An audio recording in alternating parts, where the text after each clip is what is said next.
La déshumanisation dans les centres d'appel. Mon témoignage sur l'enfer des managers. Je suis un ancien employé d'un centre d'appel, et ce que je vais raconter est vrai, brut, sans filtre. J'ai vu, entendu et vécu l'horreur dans ces usines à voix humaine, où les employés sont traités comme des moins que rien par des managers qui se prennent pour des seigneurs féodaux. Ce texte est un cri du cœur, une plongée dans la réalité crue de la déshumanisation au travail, où les pires comportements des managers, ceux que j'ai moi-même subis ou observés, révèlent une cruauté froide, presque inhumaine. Je vais mettre le paquet sur leurs agissements, leurs paroles, leurs pensées, comme celles que j'ai entendues de mes propres oreilles. Comment vont mes chiens d'esclaves aujourd'hui? De toute façon, vous lécherez le sol ou ça sera le chômage. Obéis, chien, je suis ton maître. Ou encore, fais chier, Fatou ramassera. Ces phrases, je ne les invente pas. Elles sont gravées dans ma mémoire, tout comme l'image d'un manager arrivant en retard, clamant son statut de maître et humilier une collègue. T'étais pas malade, je t'ai vu faire tes courses, menteuse, avant de claquer la porte de son bureau. Voilà la réalité. Et je vais aller plus loin, en décrivant d'autres comportements tout aussi ignobles, pour montrer à quel point ce système broie les âmes. Un enfer numérisé, le décor des centres d'appel. Imaginez un open space gris, sans âme, où des dizaines d'employés, casques vissés sur la tête, sont alignés dans des boxes minuscules. L'air vibre de sonneries incessantes, de voix mécaniques récitant des scripts et du cliquetis des claviers. On est surveillé par des logiciels espions qui chronomètrent chaque seconde. Un appel trop long, une pause pipi non autorisée, et c'est une alerte. Les objectifs sont absurdes. 3 minutes max par appel, 95% de satisfaction client, 20 ventes additionnelles par jour. Si tu rates ça, c'est la réprimande, la retenue sur salaire ou le licenciement. On n'est pas des humains ici, juste des numéros, des ressources à presser jusqu'à l'épuisement. Mais le pire, ce sont les managers. Ces tyrans de bas étage, souvent d'anciens employés qui ont vendu leur âme pour un titre, règnent par la peur et l'humiliation. Les managers. Des despotes en costume low cost. Prenons Marc, mon ancien manager. La quarantaine, bedonnant, toujours en costard cheap et cravate mal nouée. Chaque matin, il entrait dans l'open space, balayait nos visages fatigués du regard, et je l'entendais marmonner « Comment vont mes chiens d'esclaves aujourd'hui ?» Oui, il l'a dit, mot pour mot, un jour où il pensait que personne n'écoutait. Pour lui, on était des bêtes, des outils pour faire grimper ses stats. Il nous regardait nous traîner à nos postes, les yeux cernés, et je suis sûr qu'il pensait « De toute façon, vous lécherez le sol ou ça sera le chômage. » Il l'a même crié en réunion, déguisé en motivation. Ici, on fait ce qu'il faut pour survivre, sinon dehors. Mais dans son esprit, c'était plus vicieux, plus cruel. Un jour, il a jeté son gobelet de café par terre avec des miettes de croissant et a lâché « Fais chier, Fatou ramassera ». Fatou, c'était notre femme de ménage, une Sénégalaise adorable qui bossait pour Peanuts. Pour Marc, elle n'existait pas comme personne, juste comme une fonction. Et quand il parlait du futur, il rêvait d'IA. Au prix qu'on paye, la direction devrait prendre des machines. Elle chiale pas pour manger et baisse pas mes stats. J'ai entendu ça de sa bouche, dans un couloir, alors qu'il râlait sur nos pauses trop longues. Pour lui, un employé qui demande un jour off ou une augmentation est un parasite. L'arbitraire et l'humiliation. Leur pain quotidien. Le pire, c'est leur sadisme. Marc arrivait souvent en retard. Lui, il avait le droit, c'était le maître, comme il se vantait. Un matin, il a croisé Sophie, une collègue qui revenait d'un arrêt maladie. Sans un mot gentil, il l'a pointée du doigt devant tout le monde et a hurlé « T'étais pas malade, je t'ai vu faire tes courses, menteuse !» avant de claquer la porte de son bureau. J'étais là, j'ai vu Sophie trembler, humiliée, incapable de répondre. Il l'avait espionnée, ou peut-être juste inventé ça pour la briser. C'était sa façon de nous tenir en laisse, nous faire sentir que même notre vie privée lui appartenait. Mais Marc n'était pas le seul. Une autre manager, Vanessa, organisait des jeux pour nous motiver. Le perdant du concours de vente devait nettoyer les toilettes ou apporter le café à l'équipe gagnante.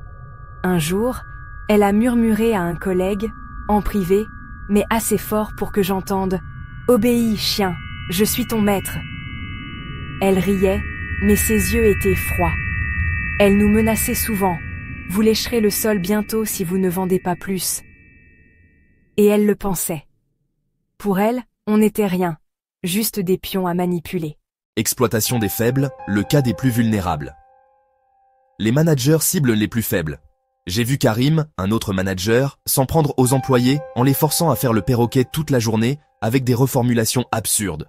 On devait répéter des phrases préformatées comme des robots, sans réfléchir, juste pour suivre le script. Maintenant, à cause d'eux, je reformule la télé sans réfléchir.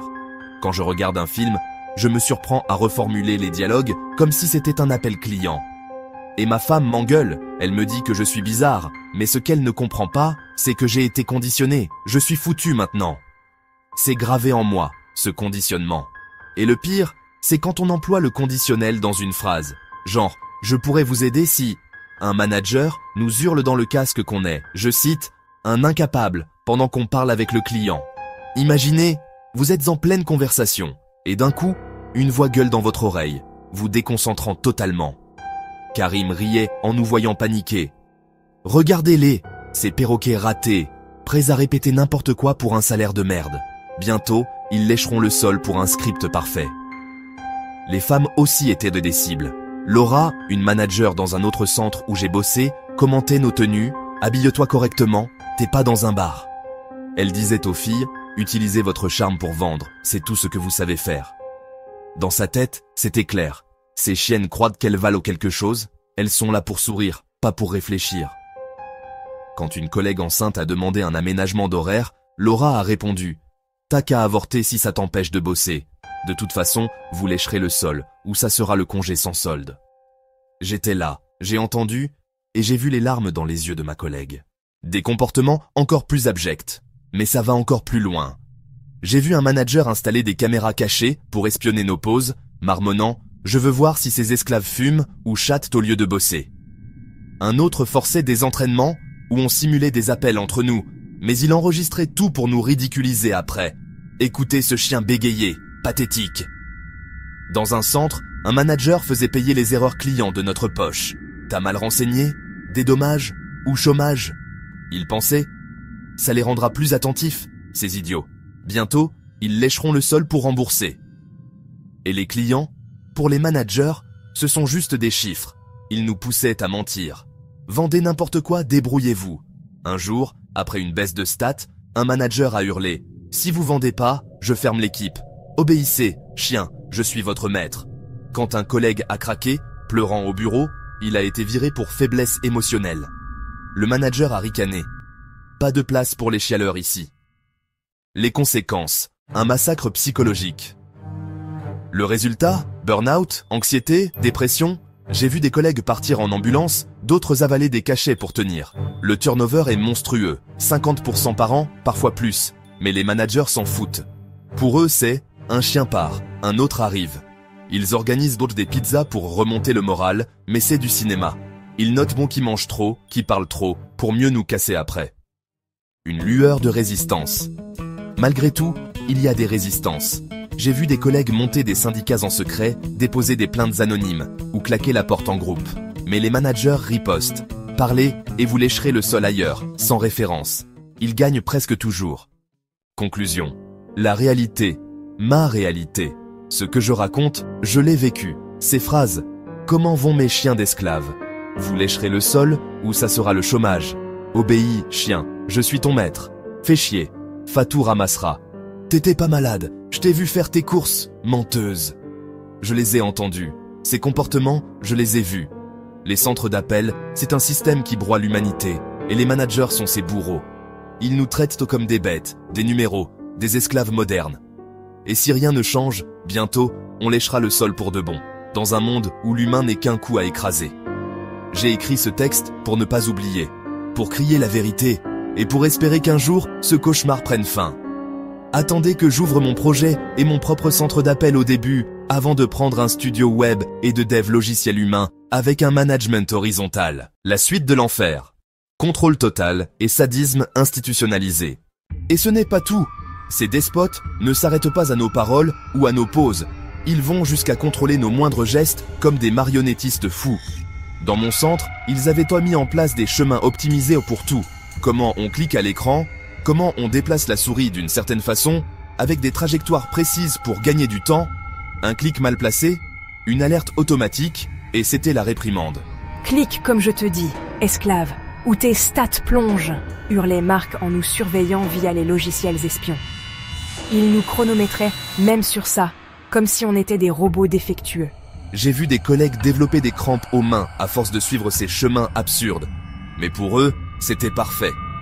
Regardez ces chiens à prendre leur tour, bientôt ils cliqueront sans penser.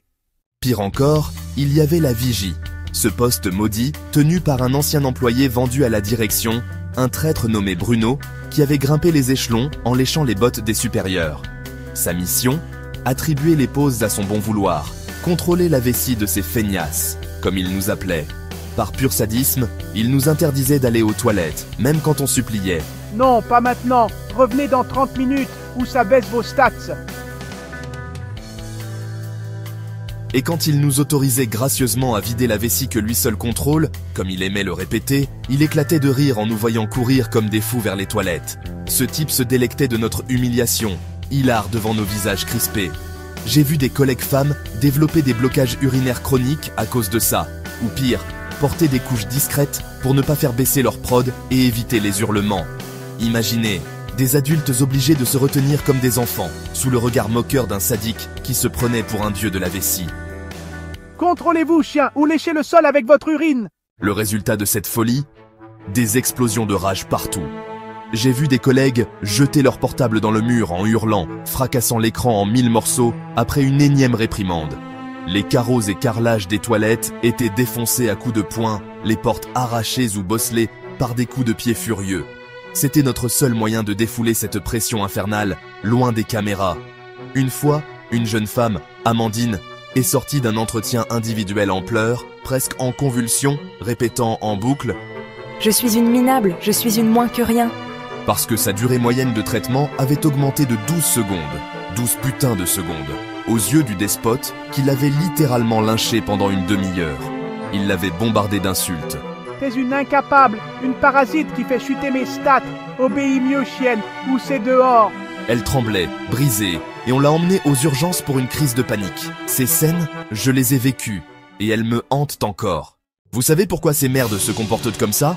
Parce que nous sommes payés à notre qualité de service et nos résultats, et dans la plupart des centres d'appel, pour économiser, les managers doivent nous détruire pour qu'on n'y arrive pas. Comme ça, pas de prime pour nous, et eux sont récompensés sur les primes qu'ils font économiser aux tenanciers à qui appartient le centre. C'est un système vicieux, une machine à broyer, conçue pour maximiser les profits en minimisant l'humain. Voilà la raison profonde de cette cruauté. L'argent, toujours l'argent, au prix de nos âmes.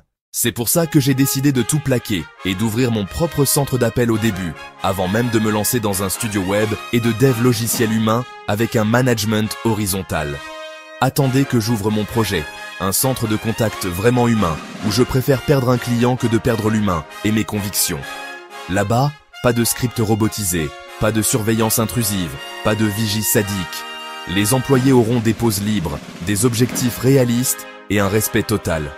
On travaillera en équipe, sans hiérarchie qui écrase, pour que chacun se sente valorisé, pas comme un chien d'esclave. Conclusion. Vers un avenir meilleur, mon engagement pour l'humain. Mais au-delà de mon cri de rage, ce témoignage est un appel à l'espoir. J'ai vu l'enfer, mais je refuse d'y rester prisonnier. En créant mon propre centre de contact humain, je veux prouver qu'un autre monde est possible.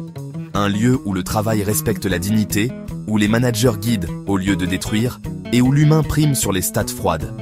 Imaginez des employés épanouis, des clients satisfaits par de vraies conversations, et une entreprise qui grandit sans broyer les âmes.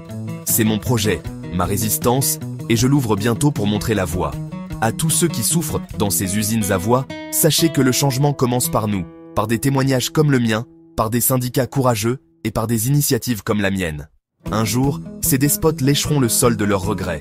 Et nous construirons un avenir où le travail élève l'humain au lieu de l'écraser. Rejoignez-moi dans cette lutte pour un monde meilleur, plus juste, où personne n'est traité comme un moins que rien. L'espoir est là, et il commence maintenant.